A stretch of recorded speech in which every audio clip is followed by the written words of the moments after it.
Welcome back to Bayside Stories. Today is the third book in this Mystery of Talara series. If you did not catch 1 and 2, there will be links in the description for you to click and go watch. I greatly appreciate every single one of you. Whether you like, subscribe, or comment, any of those actions makes this worth it for me. So this is just my formal thanks to you for all the support that you've given me. The book can be found in 5 locations: Scar, the Darklight Chambers of the Darklight Tower, Birna's Ottomans in Winterhold, Steepfall Burrow located next to the skeleton in the final room, and lastly inside Tolvald's Cave in Tolvald's Crossing section among a pile of other books. I hope you enjoy, sit back and relax. Mystery of Talara Part 3. Norbuth was leaving his favorite pub in Camlorn, the Breaking Branch, when he heard someone calling his name. His was not the sort of name that could be mistaken for another. He turned and saw Lord Errol, the battle mage from the palace, emerging from the darkness of the alley. "My lord," said Norbuth with a pleasant smile. "I'm surprised to see you out this evening, Norbuth," grinned Lord Errol with the most unpleasant smile. "I have not seen you and your master very much since the millennial celebration, but I understand you've been very busy. What I've been wondering is what you've been busy doing." "Protecting the imperial interests in Camlorn is busy work, my lord. But I cannot imagine you would be interested in the minutiae of the ambassador's appointments." "But I am," said the battle mage, "especially as the ambassador has begun acting most mysteriously, most undiplomatically lately. And I understand that he has taken one of the whores from the flower festival into his house. I believe her name is Gyna." Norbuth shrugged. "He is in love, I would imagine, my lord. It can make men act very strangely, as I'm sure you've heard before." "She is a most comely wench," laughed Lord Errol. "Have you noticed how much she resembles the late Princess Talara?" "I have only been in Camlorn for 15 years, my lord. I never saw her late majesty." Now I could understand if he had taken to writing poetry, but what man in love spends his days in the kitchen of the palace talking to old servants? That hardly sounds like molten passion to me, even based on my limited experience. Lord Errol rolled his eyes. "And what is this business he has now what's the name of that village?" "Umbington," replied Norbuth, and immediately wished he hadn't. Lord Errol was too canny of an actor to reveal it, but Norbuth knew at the pit of his stomach that the battle mage did not even know that Lord Strail had left the capital. He had to get away to let the ambassador know, but there was still a game to be carefully played. "He's not leaving for there until tomorrow. I believe it's just to put a stamp on some deed that needs the imperial seal." "Is that all? How tedious for the poor fellow. I suppose I'll see him when he returns, then." Lord Errol bowed. "Thank you for being so informative. Farewell." The moment the royal battle mage turned the corner, Norbuth leapt onto his horse. He had drunk 1 or 2 too many ales, but he knew he must find the way to Umbington before Lord Errol's agents did. He galloped east out of the capital, hoping there were signs along the road. Seated in a tavern that smelled of mildew and sour beer, Lord Strail marveled at how the Emperor's agent, Lady Briziana, always found the most public of places for her most private of conferences. It was harvest time in Umbrington, and all of the field hands were drinking away their meager wages in the noisiest of fashions. He was dressed appropriate for the venue, rough trousers and a simple peasant's vest, but he still felt conspicuous. In comparison to his 2 female companions, he certainly was. The woman to his right was used to frequenting the low places of Daggerfall as a common prostitute. Lady Briziana to his left was even more clearly in her element. "By what name would you prefer I call you?" Lady Briziana asked solicitously. "I'm used to the name Gyna, though that may have to change," was her reply. "Of course it may not. Gyna the Whore may be the name written on my grave.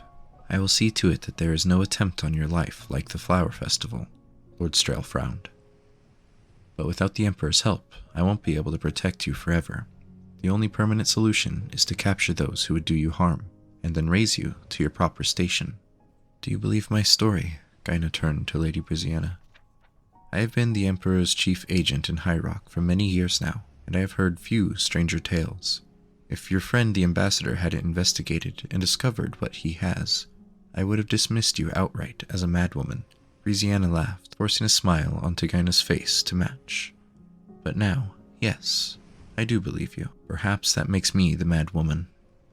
"Will you help us?" asked Lord Strail, simply.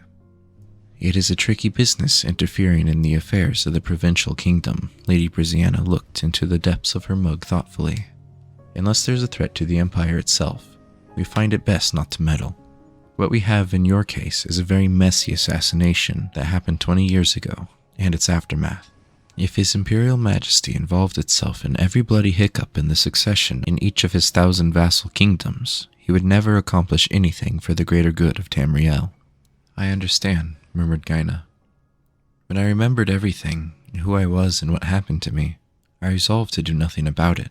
In fact, I was leaving Camlorn and going back home to Daggerfall when I saw Lord Strail again. He was the one who began this quest to resolve this, not me. And when he brought me back, I only wanted to see my cousin to tell her who I was, but he forbade it. It would have been too dangerous, growled Stroll. We still don't know yet the depths of the conspiracy. Perhaps we never will. I'm sorry, I always find myself giving long explanations to short questions. When Lord Strail asked if I would help, I should have begun by saying yes. Lady Briziana laughed at the change in Lord Strail and Gaina's expression. I will help you, of course. But for this to turn out well, you must accomplish 2 things to the Emperor's satisfaction. First, you must prove with absolute certainty who is the power behind this plot you've uncovered. You must get someone to confess. And secondly, said Lord Strahl, nodding, we must prove that this is a matter worthy of His Imperial Majesty's consideration, and not merely a minor local concern. Lord Strahl, Lady Briziana, and the woman who called herself Gaina discussed how to accomplish their goal for a few hours more. When it was agreed what had to be done, Lady Briziana took her leave to find her ally, Prosecos. Strail and Gaina set off to the west, towards Camlorn. It was not long after beginning their ride through the woods that they heard the sound of galloping hoofbeats far up ahead. Lord Strahl unsheathed his sword and signaled for Gaina to position her horse behind him. At that moment they were attacked on all sides. It was an ambush. 8 men, armed with axes, had been lying in wait. Lord Strail quickly yanked Gaina from her horse, pulling her behind him. He made a brief deft motion with his hands. A ring of flame materialized around them and rushed outward, striking their assailants. The men roared in pain and dropped to their knees. Lord Strail jumped the horse over the closest one and galloped at full speed westward. I thought you were an ambassador, not a mage, laughed Gaina. I still believe there are times for diplomacy, replied Lord Strahl. The horse rider they had heard before met them on the road. It was Norbuth. My lord, it's the royal battle mage. He found out where you 2 were in Umbrington. With considerable ease, I might add. Lord Errol's voice boomed out of the woods. Norbuth, Gaina, and Lord Strail scanned the dark trees, but they showed nothing.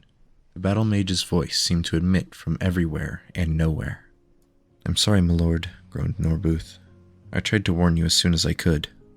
In your next life, perhaps you'll remember not to trust your plans to a drunkard, laughed Lord Errol. He had them in his sight, and the spell was unleashed.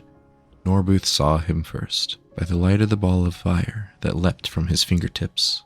Later, Lord Errol was to wonder to himself what the fool had intended to do. Perhaps he was rushing forward to pull Lord Strahl out of the path.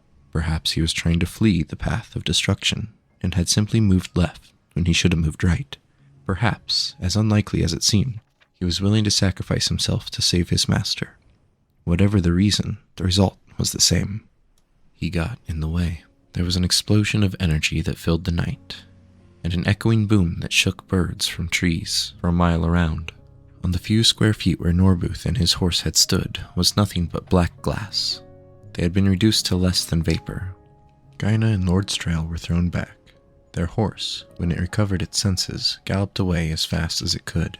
In the lingering glowing aura of the spell's detonation, Lord Strail looked straight into the woods and into the wide eyes of the battle mage. Damn, said Lord Errol as he began to run. The ambassador jumped to his feet and pursued. That was an expensive use of magicka, even for you, said Lord Strahl as he ran. Don't you know well enough not to use ranged spells unless you're certain your target won't be blocked? I never thought. That idiot. Lord Errol was struck from behind and knocked to the wet forest floor before he had a chance to finish his lamentation. It doesn't matter what you thought, said Lord Strahl calmly, flipping the battle mage around and pinning his arms to the ground with his knees.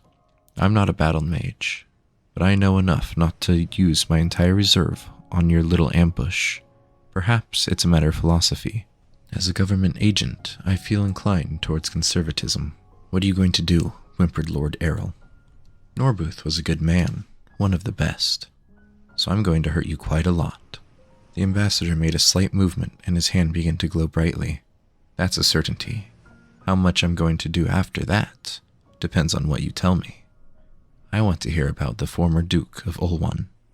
What do you want to know? Lord Errol screamed. Let's start with everything, replied Lord Strahl, with perfect patience.